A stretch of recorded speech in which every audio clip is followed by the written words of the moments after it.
चुनाव फायदा भाजपा को होगा और मतलब जो राजद का वोटर है उसमें कंटेस्ट दोनों में होगा। जितने भी यहाँ सेकुलर ज़हन के लोग हैं वो लोग चाहते हैं कि कोई सेकुलर पार्टी कटिहार से जीते। घाटा किसी को नहीं, मुसलमान का वोट जहाँ पे है वहीं पे जाएगा। ओबीसी को उठने से कोई फ़र्क नहीं पड़ रहा है कटिहार में, खास कटिहार में तो कोई फ़र्क ही नहीं पड़ रहा है। सीमांचल की बात तो मैं नहीं कर सकता, लेकिन कटिहार में कोई फ़र्क नहीं पड़ रहा है। ओवैसी सीमांचल के साथ साथ कटिहार में भी अपने कैंडिडेट को खड़ा कर रहे हैं इस बार के चुनाव में। क्या लगता है किनको फायदा होगा, किनको नुकसान होगा? फायदा तो मतलब वो चुनाव फायदा भाजपा को होगा और मतलब जो राजद का वोटर है उसमें कंटेस्ट दोनों में होगा, वोट बटेगा, भाजपा निकलेगा। मुस्लिम को कितना लाभ होगा?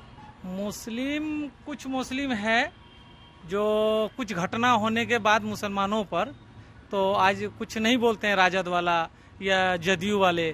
मान लीजिए ओवैसी बोल रहा है तो वो हाईलाइट में आता है कि मुसलमान का एक नंबर नेता है, मुसलमान के लिए बोल रहा है। जब मुसलमान के लिए और कोई बोले तो फिर इनको नहीं देगा, ओवैसी को नहीं देगा।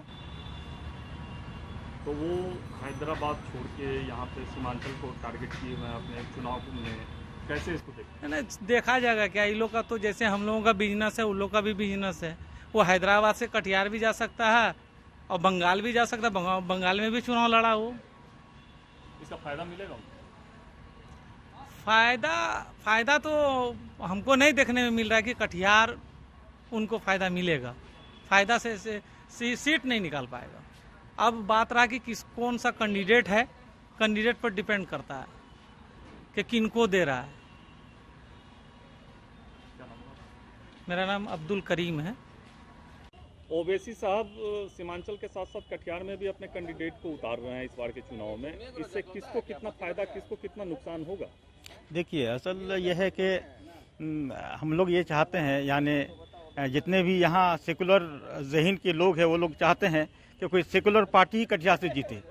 इसी सूरत हाल में सेकुलर पार्टी को जिताने के लिए ज़रूरत इस बात की है कि तमाम सेकुलर ज़हन के आदमी, सेकुलर ख्याल के आदमी मुत्तहिद होकर एक ही पार्टी को वोट दे, तभी कामयाब हो सकते हैं। अगर ओवैसी साहब या अपना उम्मीदवार खड़ा करते हैं तो जाहिर सी बात है कि सेकुलर में से मुसलमान की एक बड़ी जमात यहाँ है, उनकी वोट को वो काट लेंगे। तो फिर सेकुलर पार्टी जीतने के लिए जितनी आवश्यकता है, जितनी ज़रूरत जो है वोटों की है, उस कमी हो जाएगी। तो फिर ऐसी सूरत हाल में सेकुलर पार्टी ही को नुकसान होगा, यानी मुसलमान ही को नुकसान होगा। क्या नाम है? डॉक्टर अब्दुल खालिक। सीमांचल में ओवैसी अपने कैंडिडेट को इस बार चुनाव में खड़ा कर रहे हैं और साथ साथ कटिहार में भी खड़ा कर रहे हैं। इससे कितना किसको नुकसान और किसको घाटा होगा? घाटा किसी को नहीं, मुसलमान का वोट जहाँ पे है वहीं पे जाएगा। ओबीसी को उठने से कोई फ़र्क नहीं पड़ रहा है कटिहार में, खास कटिहार में तो कोई फ़र्क ही नहीं पड़ रहा है। सीमांचल की बात तो मैं नहीं कर सकता, लेकिन कटिहार में कोई फ़र्क नहीं पड़ रहा है। यहाँ का वोट या जदयू को या फिर राजद को ही जाना है। क्यों नहीं फर्क पड़ रहा है? कोई फ़र्क नहीं है। यहाँ पर खास कटिहार में कास्टिज्म लेके कोई वोट नहीं होता है। यहाँ पे जातिवाद लेके कोई वोट नहीं होता है। वो मुस्लिम कैंडिडेट हो या हिंदू का मतलब नहीं। यहाँ पे सीट दो ही है, आरजेडी, जदयू या बीजेपी, तीनों ही। इससे कोई फ़र्क नहीं पड़ने वाला है इसको। तो ओवैसी साहब को क्यों नहीं देना चाहेंगे लोग, मुस्लिम वर्ग? देखिए, ओवैसी अभी हम लोग के एरिया में वैसा कोई काम नहीं है, कोई वर्क नहीं है, इसीलिए अभी हम लोग की तरफ उतना हाईलाइट नहीं है इस चीज़ का, तो फ़र्क नहीं पड़ता है। और हम लोग तो खास कर मतलब सिर्फ नाम सुनते हैं ओवैसी जी का, अभी तक तो किसी चुनाव में इसका मतलब कोई ऐसा।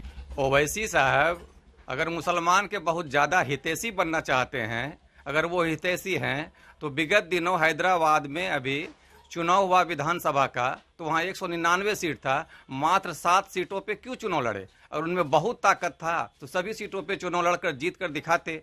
और ये लोग बिहार के सीमांचल को चारागाह समझते हैं कि हम आएंगे और डुगडुगी बजाएंगे और वोट ले लेंगे। ऐसा कुछ नहीं होने वाला है। नरेंद्र भाई मोदी की सरकार में, नीतीश कुमार की सरकार में सभी वर्गों का विकास हो रहा है, कोई तुष्टीकरण नहीं हो रहा है। क्या रोड बन रहा है तो क्या सभी वर्गों के लोग नहीं चल रहे हैं? क्या खाद्यान्न अभी मिल रहा है तो क्या सभी वर्गों को नहीं मिल रहा है? क्या अभी स्कूल में अगर पढ़ाई हो रही है तो सभी वर्गों की पढ़ाई नहीं हो रही है? क्या स्वास्थ्य कार्ड, आयुष्मान कार्ड बन रहा है तो किसी वर्गों को छोड़कर बनाया जा रहा है? ऐसा कुछ भी नहीं हो रहा है। इस सीमांचल में अब सब लोग समझ चुके हैं। अब हैदराबाद की बिरयानी खाने को कोई मुसलमान तैयार नहीं है, इसलिए इससे कोई फर्क नहीं पड़ेगा। ओवैसी पूरे सीमांचल के साथ साथ कटिहार में भी अपनी पार्टी के उम्मीदवार को उतार रहे हैं, इसमें किसको कितना नफा कितना नुकसान होगा? इसमें ओवैसी को यहाँ खड़ा होने से यहाँ के सीमांचल के मुसलमानों का बहुत बड़ा नुकसान है कि पिछली बार लोगों ने विधानसभा में वोट दिया ओवैसी को, लेकिन कुछ उससे फ़ायदा तो हुआ नहीं। वो तो वहाँ की पार्टी है, आपका हैदराबाद की हैदराबाद चली जाती है।